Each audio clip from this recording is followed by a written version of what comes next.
You're listening to an Airwave Media Podcast. USAA knows dynamic duos can save the day, like superheroes and sidekicks or auto and home insurance. With USAA, you can bundle your auto and home and save up to 10%. Learn more and get a quote at usaa.com/bundle. Restrictions apply. Hey, it's Paris. You know I love sparkly things, right? Like stars. Duh. And thanks to Hilton and AutoCamp, I just slept under them. Picture me, serving looks by the fire outside my luxurious Airstream, making s'mores with the kids, while a national park is our backdrop. The great outdoors meets Hilton hospitality. That's hot. Explore all the new ways to stay at Hilton.com. Hilton for the stay.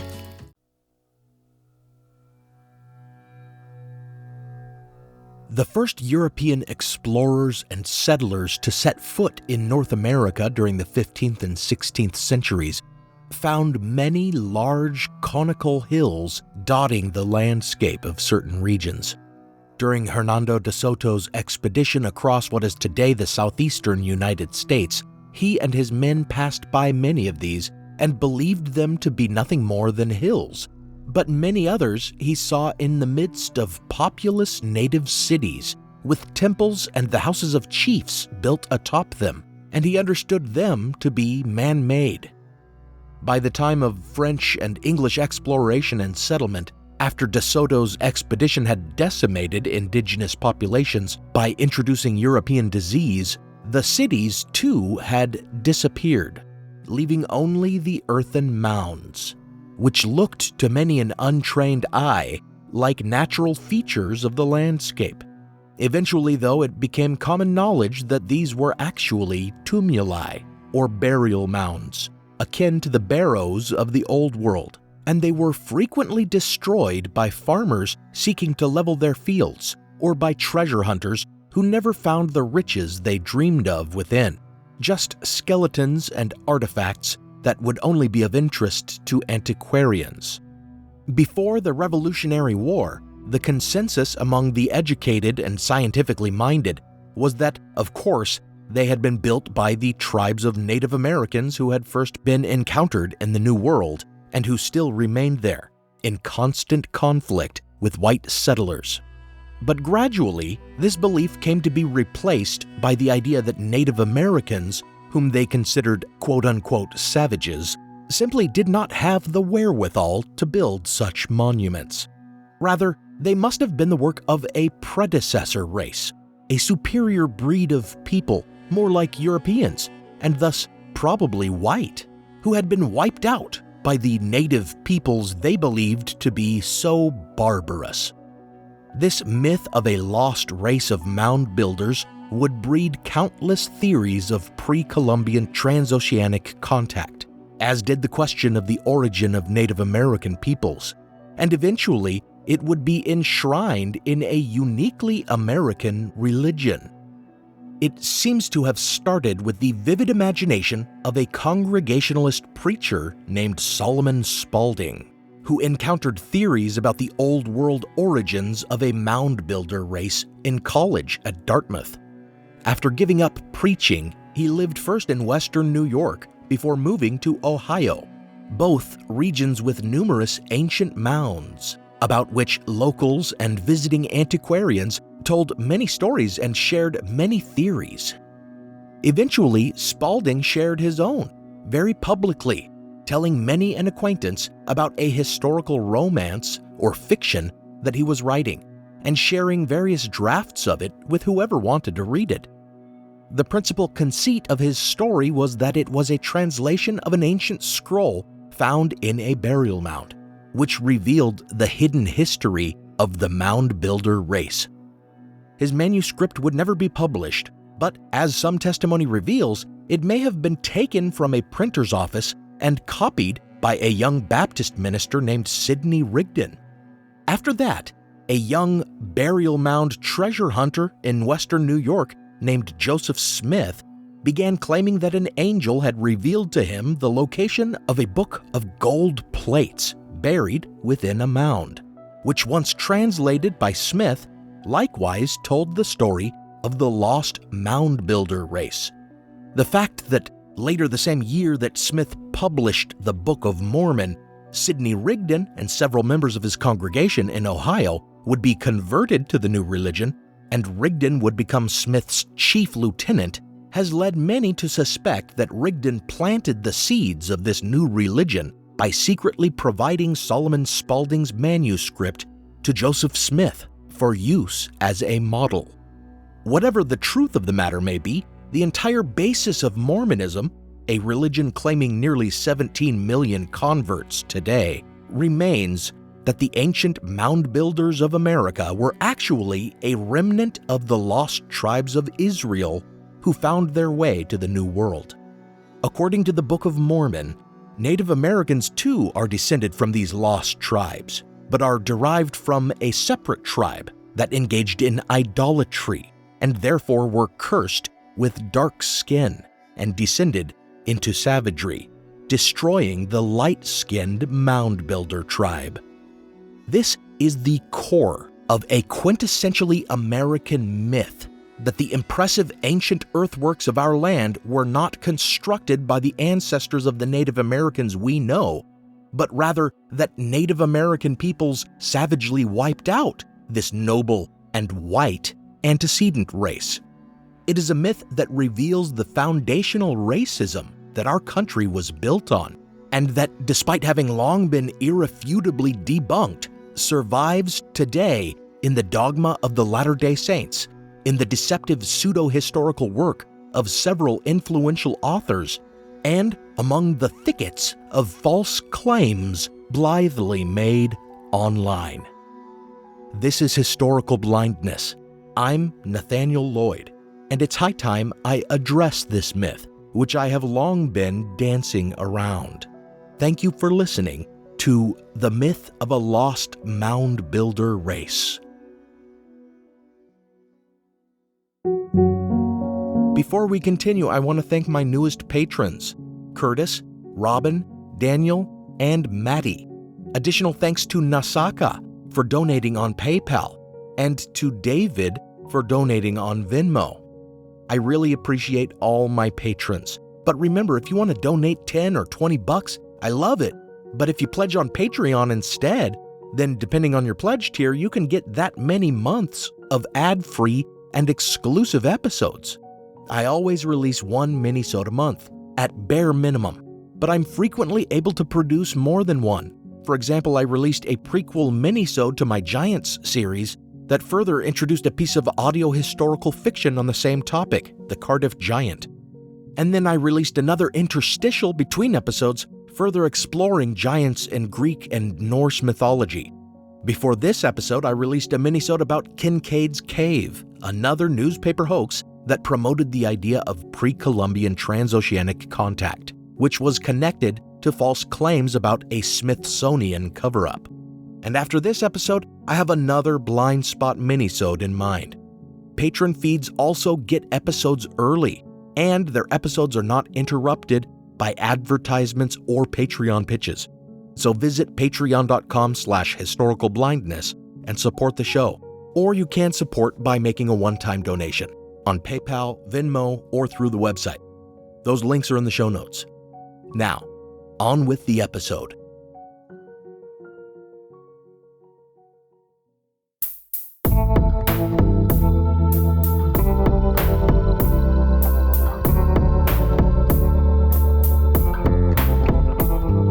Welcome to Historical Blindness.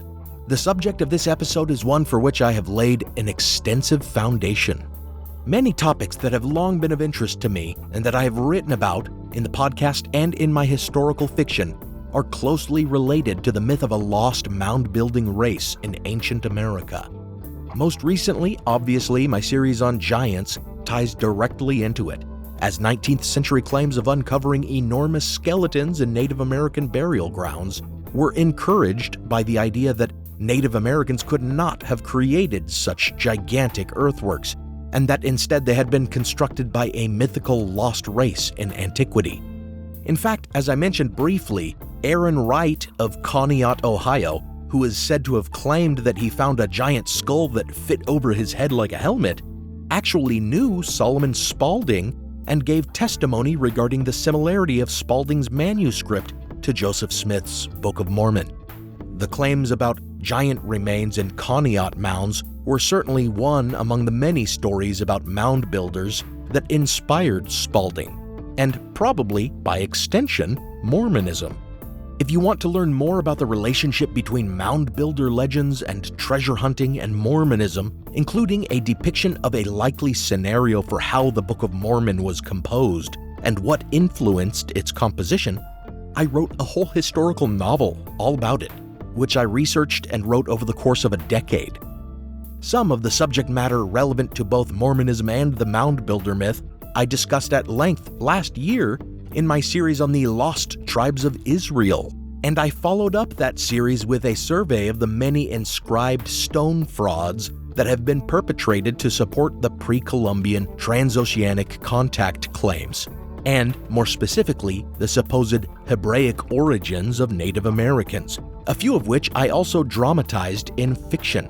In fact, this story, the quintessentially American myth of a lost mound builder race, even corresponds with the myth of an Aryan race, which I devoted most of an episode to discussing in my 3-part series on Nazi occultism years ago. In the late 18th century, an English linguist in British-controlled India named William Jones, remarking on the connections between Sanskrit and Latin and Greek, and unable to conceive that something of value might have been contributed to mankind by a people of color, came to the baseless conclusion that an unknown white race had first brought this Proto-Indo-European language to India, and had since, quote-unquote, degenerated through racial admixture with the dark-skinned native peoples of India. This, of course, was the birth of a doctrine that would drive Nazi racial theories more than 100 years later in Germany, and that survives today, sadly thriving in the dark dens and bastions of white nationalist groups like the Ku Klux Klan, neo-Nazis, skinheads, neo-Confederates, the Christian Identity Movement, and the alt-right. But long before it inspired these groups, it inspired the white inhabitants of a newly independent United States of America to likewise imagine that there had once been a white predecessor race in their country as well, one quite superior to the Native Americans with whom they were locked in a perennial struggle for possession of these ancient lands.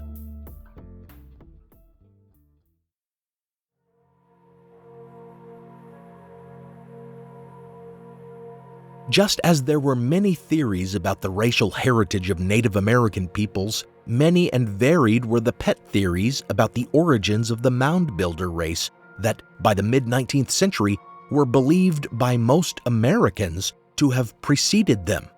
Reflecting this connection to the myth of an Aryan race that was popularized by scholars in British India, some theories suggested the mound builders had been, quote-unquote, Hindus. Of course, the term Hindus actually refers to a specific religious group, but these mound builder claims used it more generally to mean supposed ancient immigrants from the Indian subcontinent, likely meaning the mythical Aryan race posited at the time. It is ironic that these theorists refused to believe that the peoples they wrongly called Indians were responsible for the mounds, preferring instead to credit peoples more accurately called Indians. James McCullough's Researches on America, for example, suggested that the ancient Asian ancestors of Native Americans who crossed into the Americas via the land bridge at Beringia were more specifically from India, and that they had been trapped here by the sinking of Atlantis.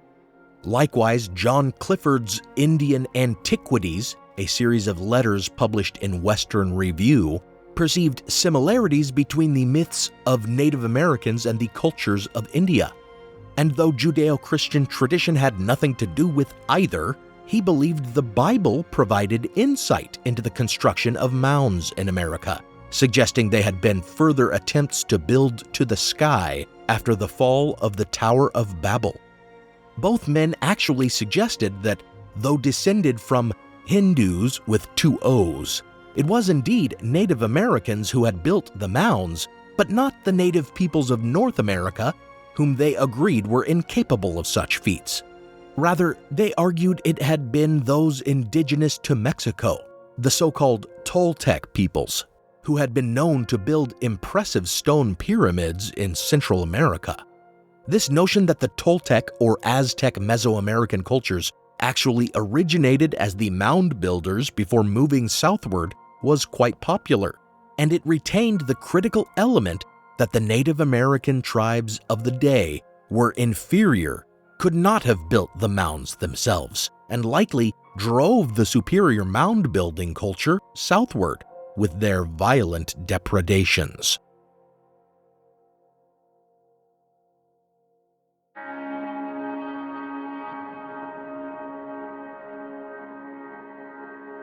The arguments of McCullough and Clifford were further promoted in 1820 by Caleb Atwater in his description of the antiquities discovered in the state of Ohio and other western states. Close listeners to the preceding series on giants may recall the antiquarian Atwater had been excavating mounds in Conneaut, Ohio, and had declared that the skeletons there were very small, effectively refuting the claims that local man Aaron Wright had found giant skeletons in Conneaut's tumuli.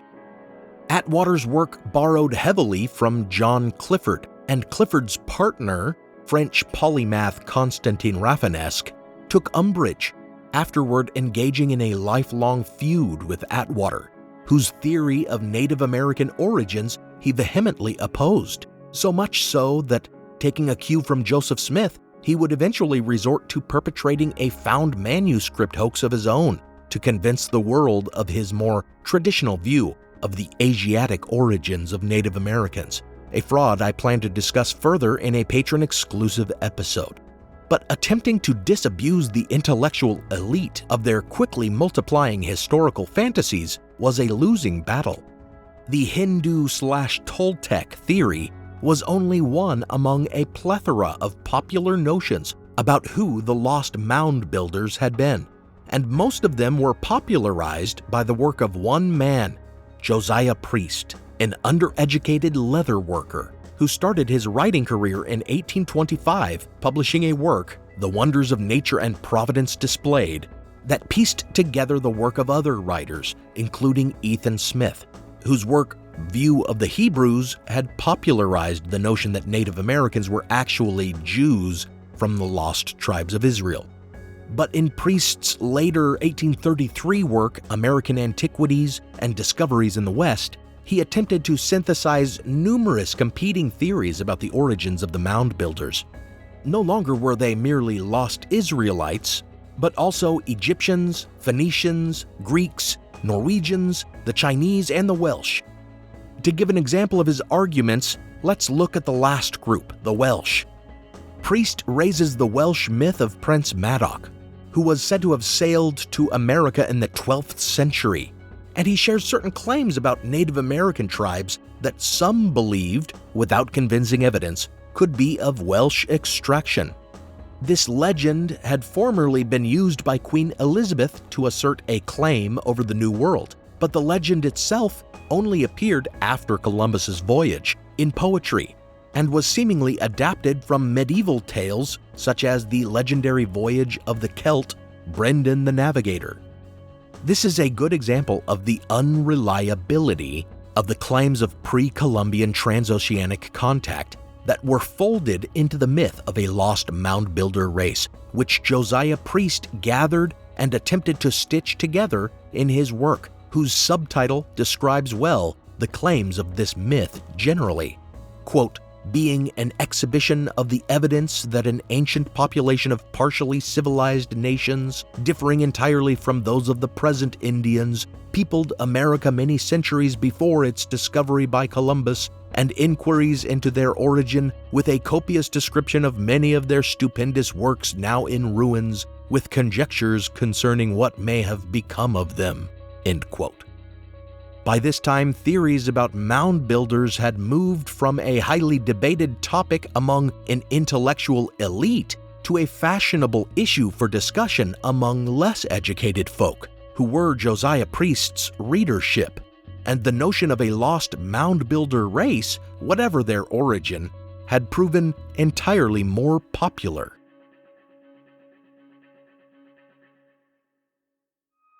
That wasn't always the case.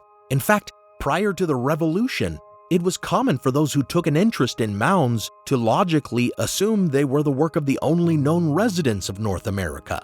In fact, as detailed in one of my principal sources, the exhaustively researched The Mound Builder Myth, Fake History, and the Hunt for a Lost White Race by Jason Colavito, a founding father and one of probably the earliest scientific investigators of mounds, Thomas Jefferson, strongly believed that Native Americans had built these tumuli.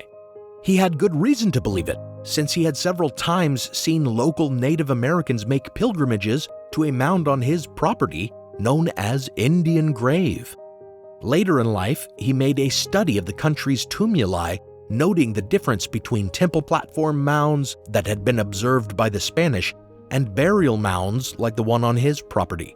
And in order to answer questions of whether these were cemeteries used over generations or mass graves used in the aftermath of battle, he undertook a cautious and systematic excavation of Indian Grave. In doing so, as Colavito notes, he essentially invented the practices of modern archaeology, in stark contrast to the haphazard and destructive excavations of antiquaries of the day. Jefferson's study, which presumed as an undisputable given that all such mounds were the work of quote-unquote Aboriginal Indians, would be spread far and wide, and in fact would end up reproduced in the Encyclopedia Britannica from 1797 to 1823. However, the encyclopedia placed Jefferson's descriptions in its section on barrows, tacitly comparing this practice with Old World funerary customs and thereby contributing to the growth of the myth that they had been constructed by some culture other than that of Native Americans.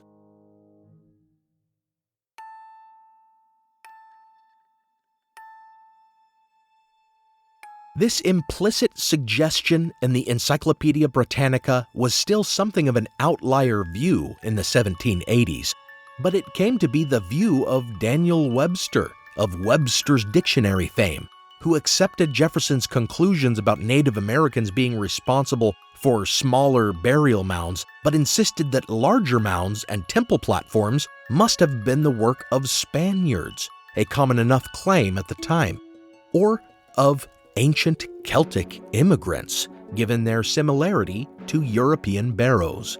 But such a view was certainly not commonly accepted yet, and was even controversial. One who took exception to Webster's claim was Brigadier General George Rogers Clark, a great American patriot called, quote, conqueror of the Old Northwest, end quote, for his role in winning the Northwest Territory from the British in the Revolutionary War.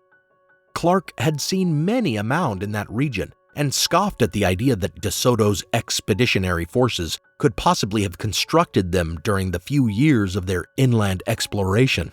Moreover, in contradiction to a central tenet of the mound builder myth, that extant Native Americans had no knowledge of who had built the mounds, Clark informed Webster that in his communications with the leaders of the Kaskaskia and Cahokia tribes, they explicitly told him that the mounds had been built by their ancestors in a time when they had been far more populous and gathered in, quote, large towns, end quote, specifically indicating that mounds were not only burial grounds and temple platforms, but also served as the location of the, quote-unquote, palace of a tribe's leader, which supports our modern understanding of the uses of some mounds. Again, in 1803, the Reverend Dr. James Madison of the American Philosophical Society argued that the mounds were the work of Native Americans, but he was countered a couple years afterward by Unitarian minister and Harvard librarian Thaddeus Harris, who argued that Native Americans simply were not ingenious enough to accomplish such works, taking instead the view, which would become so popular, that they were the work of a Mexican native culture.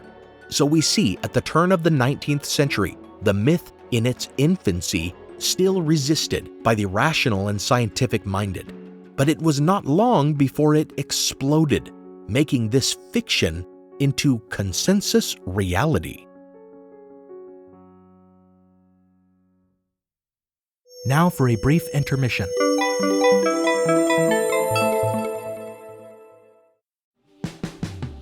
Every summer, I'm careful to avoid getting burned. My summer plans always include applying sunscreen so I can attend barbecues and protests without worrying about getting scorched. And when I make my plans by making phone calls, I also don't want to get burned by an outrageous wireless bill. That's why I switched to a Mint Mobile plan and saved enough to take a summer vacation.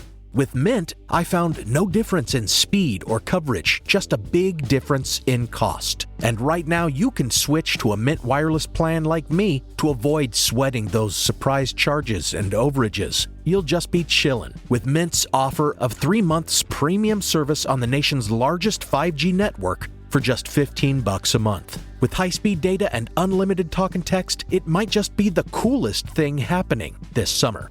This year, skip breaking a sweat and breaking the bank. Get this new customer offer and your 3-month unlimited wireless plan for just $15 a month at mintmobile.com/blindness. That's mintmobile.com/blindness.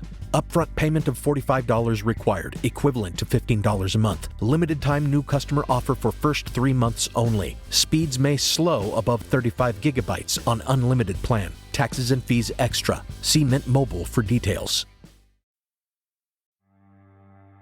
As listeners of Historical Blindness, you're no strangers to the fact that history is a lens through which we can better understand the present. Or as Shakespeare put it, what's past is prologue.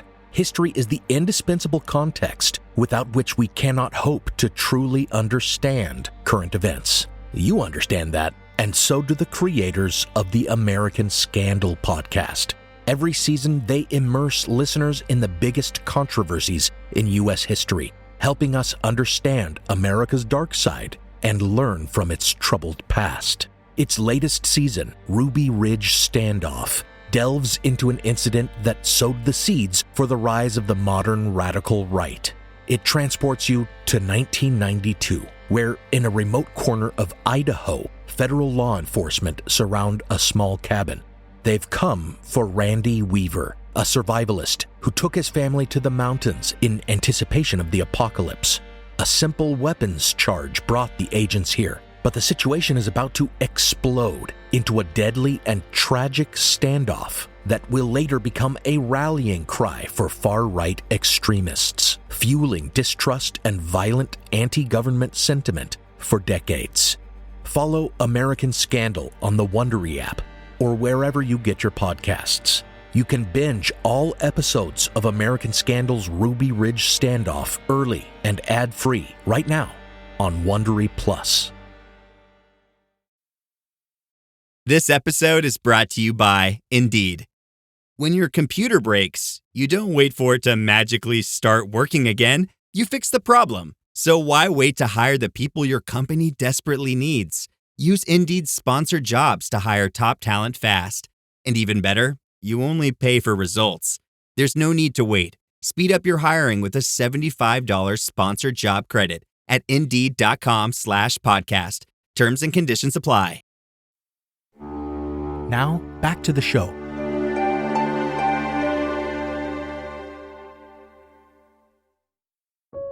The growth of the myth was helped early on by the claim that another founding father, Benjamin Franklin, took a view opposite that of Thomas Jefferson. According to Michel Guillaume Saint-Jean de Crevecoeur, a French consul who claimed to have traveled in America with him, Ben Franklin scoffed at the notion of an Asiatic origin of Native Americans, preferring the notion that Inuit peoples had immigrated to the continent from Scandinavia, and the tribes of the American South from Mexico. Writing in 1801, Crevecoeur says Franklin likened burial mounds to European barrows and insisted, like others, that Native Americans had no knowledge of their construction, which of course was blatantly false, as Clark had already shown, and as other evidence which I will later review further shows.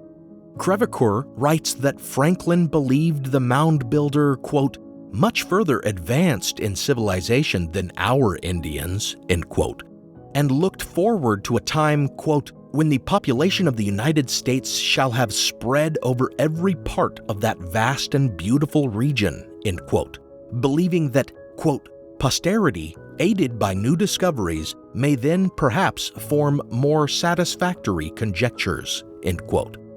As Jason Colavito astutely discerns, this grasping after some grand lost history does indeed seem to represent a desire for the creation of a history for America that could rival the storied pasts of European nations. But more than that, these words about spreading across the continent reflect the growing desire for westward expansion, a tendency that would find its apotheosis later that century in the doctrine of manifest destiny. In reality, Crevecoeur had entirely fabricated the remarks of Benjamin Franklin, plagiarizing and adapting the words of others and placing them into the Founding Fathers' mouth. Franklin actually believed the unsupportable argument that Spaniards had built the mounds of North America. We know this to be false, since the chronicles of Spanish explorers actually record their expeditions' encounters with native cities and make specific mention of mounds. Nevertheless, the remarks of Crevecoeur, falsely attributed to Franklin, would later be reprinted, devoid of context, in an encyclopedia, and would be read and believed by many.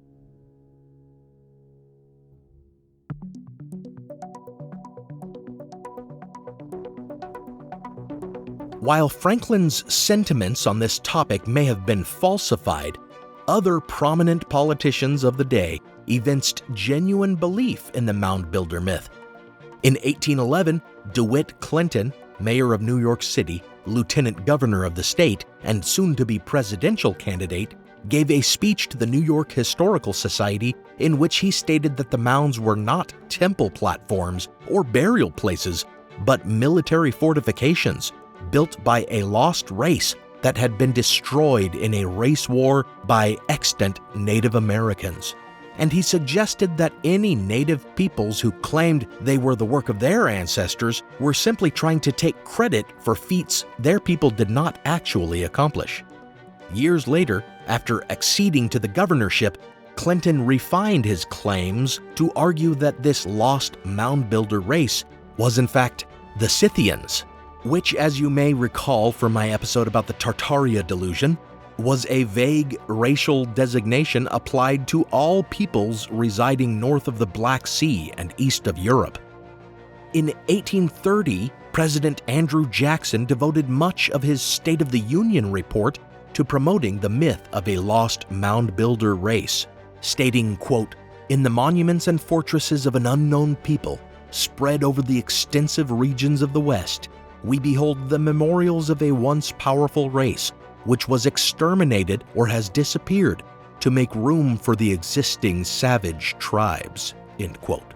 And in 1837, future President William Henry Harrison addressed the Historical and Philosophical Society of Ohio, stating that an ancient people, ancestors of the Aztecs of Mexico, had originated within the boundaries of the U.S. and built the quote-unquote stupendous earthen mounds here before fleeing, quote, "from the face of a tyrant and the oppressions of unfeeling taskmasters," end quote, suggesting the mound builders, quote, had been made to yield to a more numerous people, forced to fly before a new swarm from some northern or southern hive, end quote.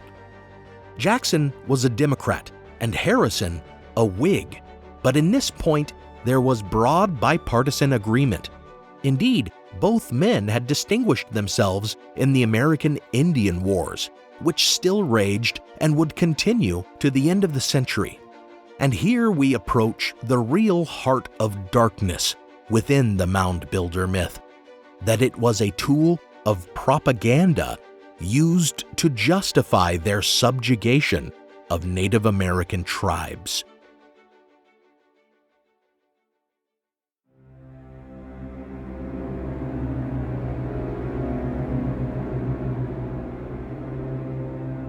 In case you weren't paying attention in your high school history class, or your Survey of American History course in college, or in the likely event that your curriculum gave this aspect of American history short shrift, allow me to highlight it here.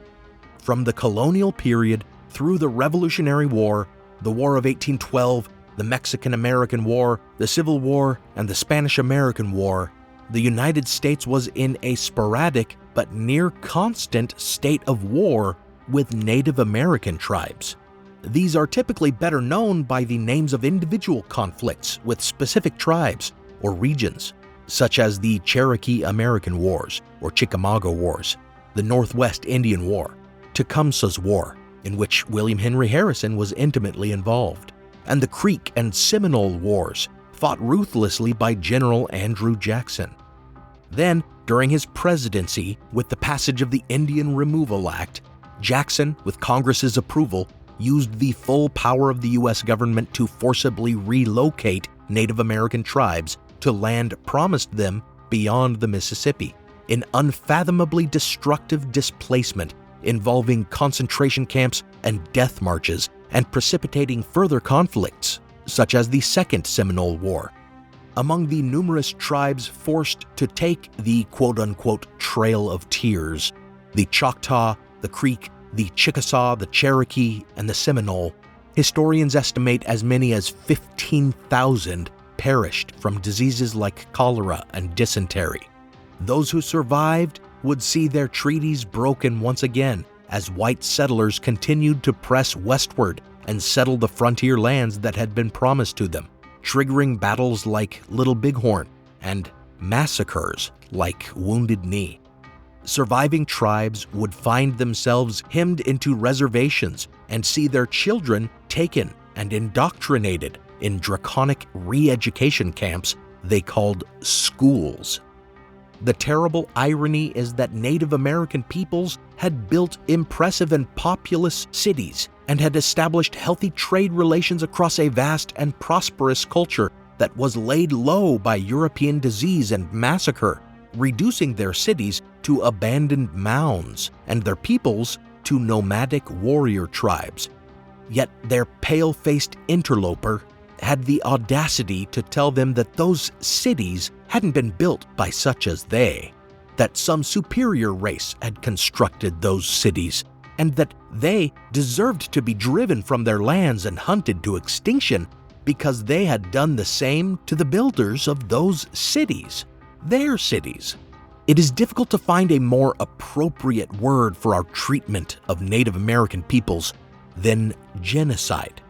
Indeed, our push westward for more land to settle and our concomitant annihilation of the Native Americans that stood in our way would eventually inspire Hitler and the Nazis in their push for Lebensraum, and the race myths they used to justify genocide were not unlike our own.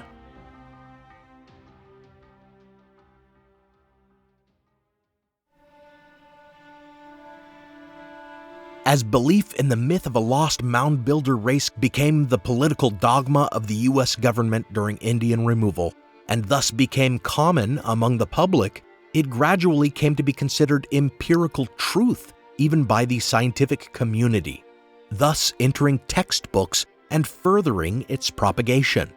During the 1840s, the most ambitious survey of these earthworks, excavating some 200 mounds, was undertaken between 1845 and 1847 by Ephraim Squire and Edwin Davis, and their report, Ancient Monuments of the Mississippi Valley, ended up being the first publication of the Smithsonian Institution.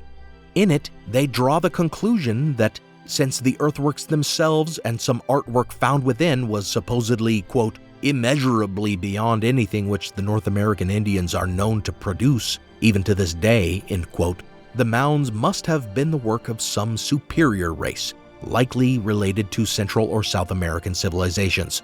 With this work's flawed conjecture, the myth was for several decades enshrined as unassailable science, and in 1847 we see the first example of a textbook, History of the United States of America, designed for schools, promulgating the falsehood. A quarter-century later, the myth was still going strong in history primers like that written by George Quackenbos, and even in grammar texts like that of John Jacob Anderson. One of the most ambitious history publications of the 1870s, the mostly cribbed and ghost-written 39-volume History of Eastern North America by Hubert Howe Bancroft, further disseminated the myth. Among the evidence leveraged by many of these scientists, historians, and textbook compilers were a variety of hoaxes that had been perpetrated with the express purpose of providing evidence for the lost race hypothesis. One was The Traditions of Dikuda, a book written by antiquarian and mound builder myth believer William Pidgeon, published in 1852, in which he dubiously claimed that a mysterious old Native American man had entrusted him with the secret truth about the Scandinavian origin of the ancient mound builders. Likewise, in 1859, one Nelson Lee falsely claimed to have been a captive of the Comanche and to have been told by a chief Rolling Thunder about a race of 10-foot white men who had built the ancient earthworks. Most of the fraudulent evidence for the myth came in the form of inscribed stone hoaxes, though, most of which I previously discussed in my episode, Written in Stone, The Archaeological Frauds of Pre-Columbian Transoceanic Contact Theories, and some of which I dramatized in fiction that I released in patron-exclusive audio productions. These include Dighton Rock, the Grave Creek Stone, the Newark Holy Stones, the Bat Creek Inscription, and the Michigan Relics.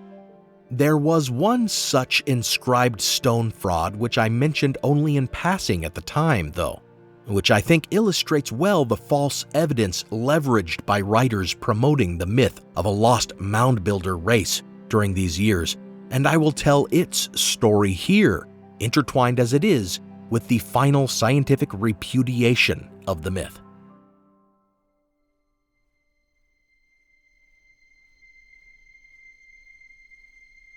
In 1877, a Lutheran minister named Jacob Gass, who spoke only German fluently and thus preached principally to German immigrants, made a seemingly astounding discovery during some of the mound explorations on a farm near Davenport, Iowa, that he had undertaken out of a great interest in antiquities. At the time, the most pressing questions, the resolution of which would make any local scientific academy world famous, were, of course, the identity of the mysterious mound-building race, and also whether man existed contemporaneously with the mastodon. Astonishingly, Gass pulled inscribed tablets out of the mound that seemed to conveniently resolve both of these mysteries. First, they appeared to bear written language, alphabetic signs, that thus proved the ancient existence of a culture separate from that of known Native Americans, who never developed a syllabary until the Cherokee created a writing system in 1821. The presence of writing was common among inscribed stone frauds, of course, but the Davenport tablets went further. With illustrations, it depicted the earthworks of the mound builders being used as altars for human sacrifice. Another illustration depicts a mastodon or elephant handily answering the question of whether that animal lived simultaneously with the mound builders. The plate was further found with some pipes carved into the same elephantine shape. And lastly, a separate tablet appeared to depict astrological symbols and the makings of a calendar, firing further speculation about the old world origins of these mound-building people. The Davenport tablets made Gass and the Davenport Academy fantastically famous, and numerous scholars supported their authenticity, citing these artifacts and their questionable translations of the characters inscribed thereon as proof that the mound builders were descended from Noah after the flood, or that they were Hittites, or whatever pet theory they wanted to spread. Eventually, though, some scholars expressed doubt, most notably Cyrus Thomas, the new head of archaeology for the Smithsonian Institution, who would go on to finally destroy the mound builder myth in academia. He pointed out the ludicrous coincidence of these items conveniently answering all the most popular questions of the day, all being found by the same man. He pointed out that Gass's own descriptions of the find indicated that the burial place where he found the items appeared disturbed, with bones scattered, unlike the orderly burials with complete skeletons observed elsewhere at the same site, suggesting some intrusive and more recent burial during which the tablets may have been planted. And finally, he cited rumors that Gass had been involved in the discovery of several fraudulent artifacts before. The controversy did not die easily, but almost 100 years later, in 1970, University of Iowa professor Marshall McCusick appears to have solved the mystery, demonstrating that a conspiracy of men had planted the artifacts, which they had carved from slate roof shingles stolen from a local brothel, and planted them as a prank on Reverend Gass, whom they called a, quote, windjammer and a liar, end quote. When the sham items suddenly became valuable because scientific academies wanted to buy them, though, they ended up covering up their fraud, in many cases with the assistance of the academics who yearned for the artifacts to be genuine.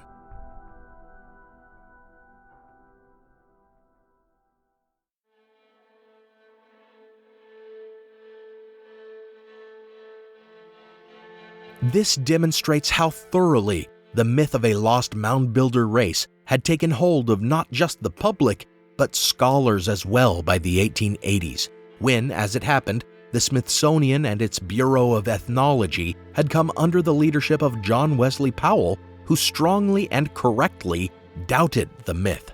Such was the pressure from the government that the Bureau served that Powell at first had to appoint a believer in the mound builder myth to head up their investigation of earthworks. But thankfully, Powell found reason to fire him and hire Cyrus Thomas instead, knowing full well that Thomas would not shy from refuting the myth. After nearly a decade of systematic research as the principal archaeologist in the Bureau's Mound Exploration Division, Cyrus Thomas published his 700-page Report on the Mound Explorations of the Bureau of Ethnology, in which he methodically disproved the myth of a lost mound builder race and demonstrated that they were, indeed, the work of the ancestors of known Native American peoples.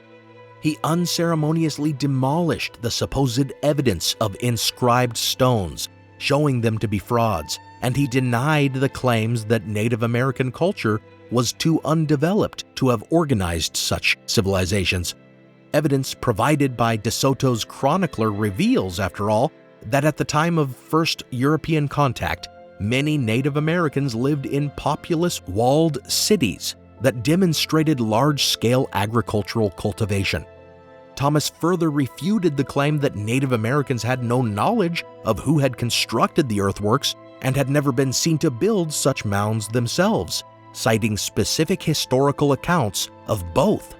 He further disproved the claim that metal artifacts discovered in mounds revealed metallurgical skills that Native Americans had never been seen to possess, revealing that these objects had been made from copper native to Michigan, requiring no metallurgy, and since such copper artifacts were discovered even at a great distance from Michigan, it just served as further evidence of the sophistication of Native American civilization prior to European contact, as they must have had established trade networks from Michigan all the way down to Florida. Cyrus Thomas's final conclusion that, quote, the theory which attributes these works to the Indians was the correct one, end quote, reverberated through the scientific community.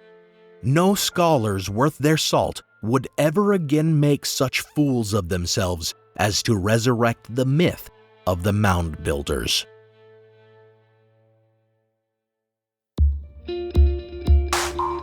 Unfortunately, such a sea change in academic thought does not always filter down to public opinion.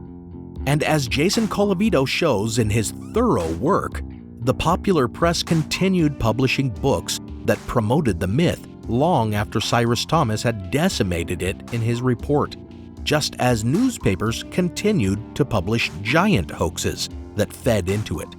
The myth seemed to disappear during the middle of the 20th century, but in the late 1960s, the myth was folded into the growing UFO myth when Erich von Däniken published his book positing the visitation of ancient astronauts.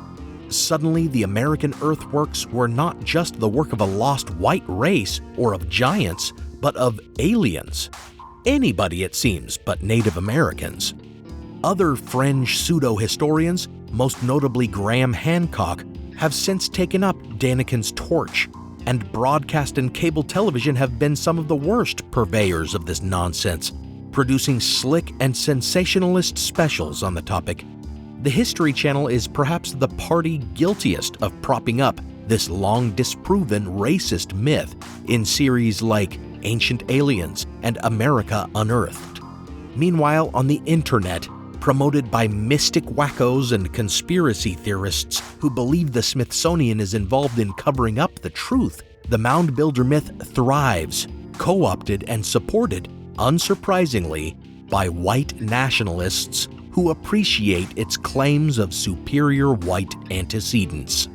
Even as recently as 2019, Graham Hancock published a best-selling volume titled America Before: The Key to Earth's Lost Civilization, in which he perpetuates a mythical connection between Native American earthworks and the lost continent of Atlantis. So as we have seen with countless topics, even if an idea has long been debunked, it seems there will always be a market for frauds, hoaxes, and myths, even when, at their dark heart, they represent an evil and destructive ideology.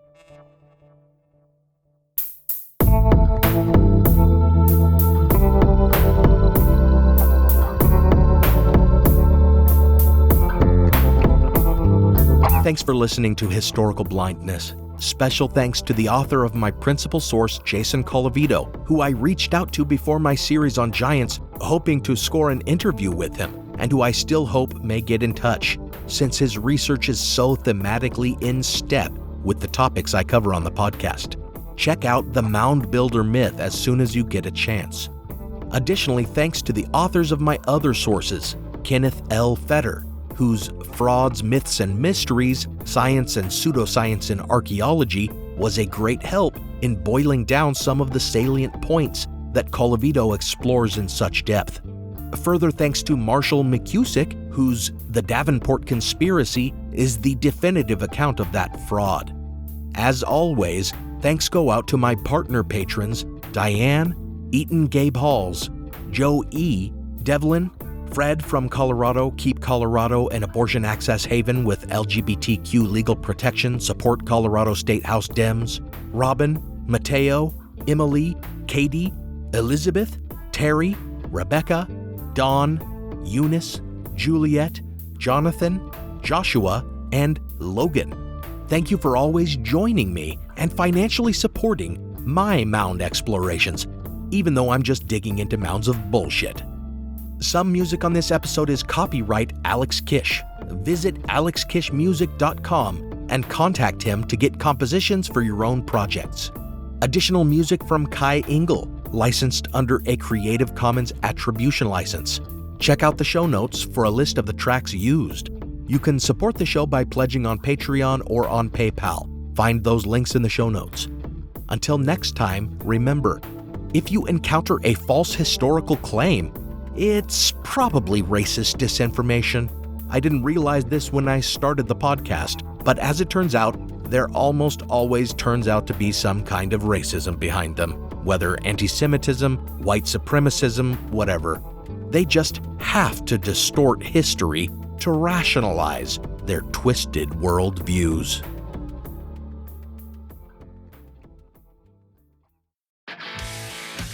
If you're a lineman in charge of keeping the lights on, Grainger understands that you go to great lengths, and sometimes heights, to ensure the power is always flowing. Which is why you can count on Grainger for professional-grade products and next-day delivery, so you have everything you need to get the job done. Call 1-800-GRAINGER click Grainger.com or just stop by. Grainger, for the ones who get it done. This is Jen and Jenny from Ancient History Fangirl, and we're here to tell you about Jenny's scorching historical romantasy based on Alaric of the Visigoths, Enemy of My Dreams. Amanda Boucher, best-selling author of the Kingmaker Chronicle, says, quote, "This book has everything: high-stakes action, grit, ferocity, and blazing passion. Julia and Alaric are colliding storms against a backdrop of the brutal dangers of ancient Rome. They'll do anything to carve their piece out of this treacherous world and not just survive, but rule." Enemy of My Dreams is available wherever books are sold.